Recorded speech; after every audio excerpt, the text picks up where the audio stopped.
The only thing we have to fear is fear itself. And of course, today's headlines. For the Alternate Current Radio Network, I'm Adam Clark, and if you are an Islamaphobe, a hypochondriac, are pregnant, suffering from a heart condition, and/or are easily frightened, then you might want to skip this one. Muslims, terrorists, Ebola, Muslims, terrorists with Ebola. Today on the Daily Ruckus.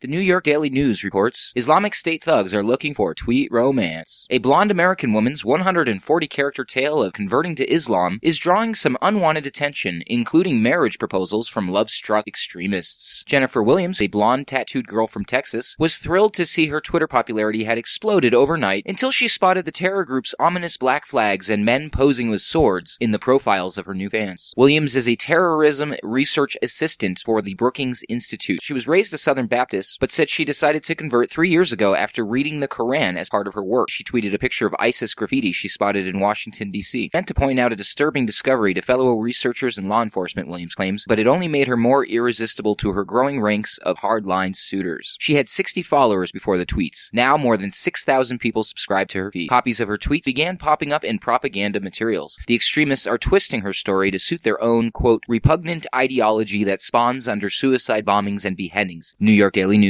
As reported on Shoebat.com by Ben Barrack, well, that's one way to attract Twitter followers, but certainly not the most advisable. Considering that she works as a terrorism research assistant, you'd think she might be more educated on the subject matter. Then again, that think tank has been caught being a little too cozy with a nation-state that supports terrorists. Shoebat.com. From the BizPack Review. If you want the progressive point of view on the dangers of radical Islam, ask a liberal. Just don't ask more than one. Actor Ben Affleck made things pretty tense when he recently joined Bill Maher's panel on HBO's Real Time. New York Times columnist Nicholas Kristof, best-selling author Sam Harris, and former Republican National Committee Chairman Michael Steele engaged in the debate, but Affleck seemed to be the most riled. Well, I mean, the crucial point of confusion is that we have been sold this meme of Islamophobia, where every criticism of the doctrine of Islam gets conflated with bigotry toward Muslims as people. Right. And that is it's intellectually ridiculous. Affleck took immediate offense. You're saying that Islamophobia is not a real thing. I'm not denying that certain people are bigoted against Muslims as people. Right. And that's a problem. Big of you. But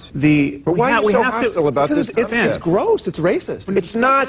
But it's so nuts. It's like saying those stateless, shifty Jew. You're not listening. Absolutely. Ben, we have to be able to criticize bad ideas. And of course we do. Islam, no liberal doesn't want to criticize bad ideas. But Islam at this moment is the motherlode of bad ideas. Who can argue with that? Agreeing with Steele that good Muslims are afraid to speak out, Maher said it's the only religion that acts like the mafia. There are voices that are raised in opposition to these jihadists, but guess what? They're not given the same level of platform that we see the jihadists. One reason they don't get exposed is because they're afraid to speak out. Because that's the only. Because it's the only religion that acts like the mafia that will kill you if you say the wrong thing, draw the wrong picture, or write the wrong book.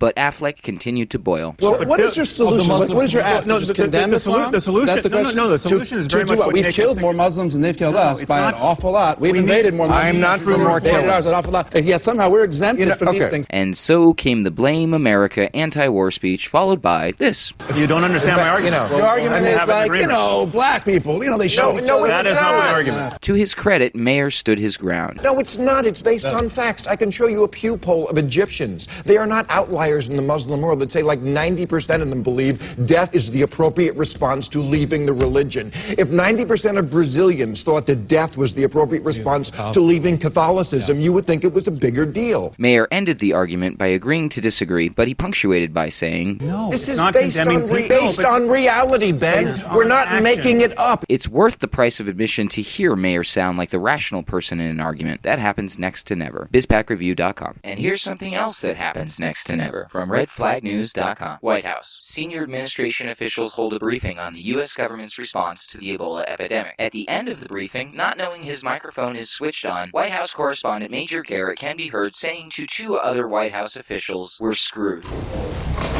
most interesting thing is that yeah, we're screwed. I'm feeling foolish. Just so you know, so I'm going to give you a big kiss. No, I don't want your kiss. This DC test comes back positive. I'm doing phone result. This what? DC test. Oh, yeah? I'm doing phone result. Oh, that's right. And that stupid man, a stupid mic. Yeah, did you hear that, everyone? Yeah.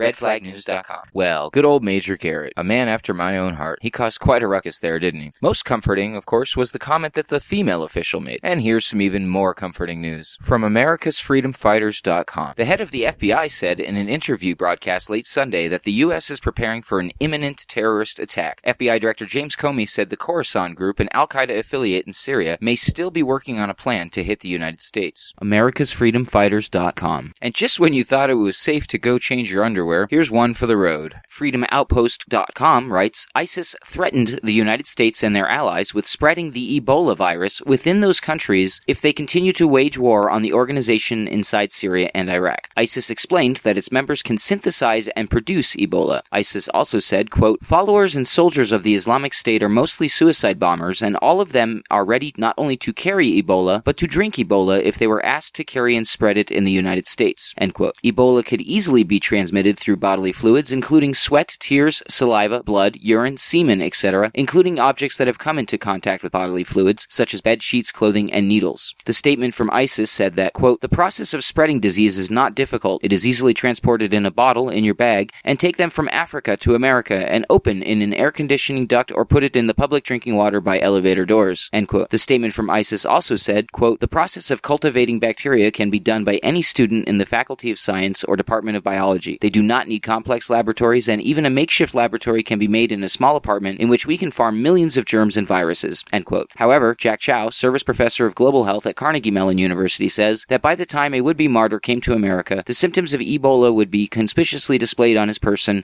and he would be too sick to get past customs. FreedomOutpost.com. Ruckus says, I am absolutely thoroughly comforted knowing that there's no chance that anyone from Africa could board a plane, come to America, and possibly be carrying the Ebola virus with them. Unless, of course, that person's name is Thomas Eric Duncan, who is the first person to be diagnosed with Ebola in the United States, who I am very sad to announce has passed away according to the hospital where he was being treated, leaving loved ones to grieve and Alex Jones listeners worldwide huddled in a corner sucking their thumbs when they should have instead been spending time with friends and family. Because no matter how you slice it, folks, life is short. God bless, and keep your hands clean. This has been a presentation of the Ruckus Room, Reality Radio, in association with the ACR Network.